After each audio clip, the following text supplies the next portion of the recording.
రోజాను ఏడాది కాదు 5 ఏళ్లు సస్పెండ్ చేయాలని ఫైర్ అయ్యారు టీడీపీ సీనియర్ నేత సోమిరెడ్డి చంద్రమోహన్ రెడ్డి. ఆమె మాట తీరు మహిళలు సిగ్గుతో తలదించుకునేలా ఉన్నాయని విమర్శించారు. మహిళలను జైలు పాలు చేసింది జగన్మోహన్ రెడ్డేనని ఆరోపించారు సోమిరెడ్డి.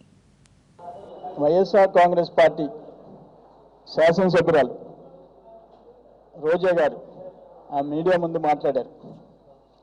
చాలా గౌరవమైన భాష మాట్లాడారు. అంతర్జాతీయ మహిళా దినోత్సవం సందర్భంగా మహిళలు సిగ్గుతో తలదించుకునేలాగా మాట్లాడారు. ఆమె వాడిన భాష మేము మాట్లాడలేం. రాష్ట్ర ముఖ్యమంత్రి చంద్రబాబు నాయుడు గారి గురించి, లోకేష్ బాబు గారి గురించి ఆమె మాట్లాడింది చాలా అభ్యంతరకరం. అందుకే ఆమె దుష్ప్రవర్తన వల్ల 1 సంవత్సరం శాసనసభ సస్పెండ్ చేసింది.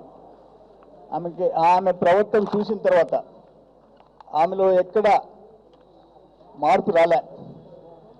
మేము కోరుకునేది ఏంటంటే అసలు ఆమె జీవితకాలం శాసనసభలో 5 సంవత్సరాలు బహిష్కరించాలా, మహిళలు కూడా ఆమెకు తగిన బుద్ధి చెప్పాలా,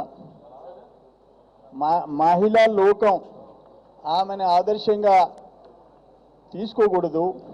ఆమె పరిస్థితి, ఆమె వాడిన భాష ఈరోజు చిత్త, కార్తె, కుక్క ఏదేదో మాట్లాడింది. ఇవన్నీ మా నోటి గుండా మాట్లాడలేం.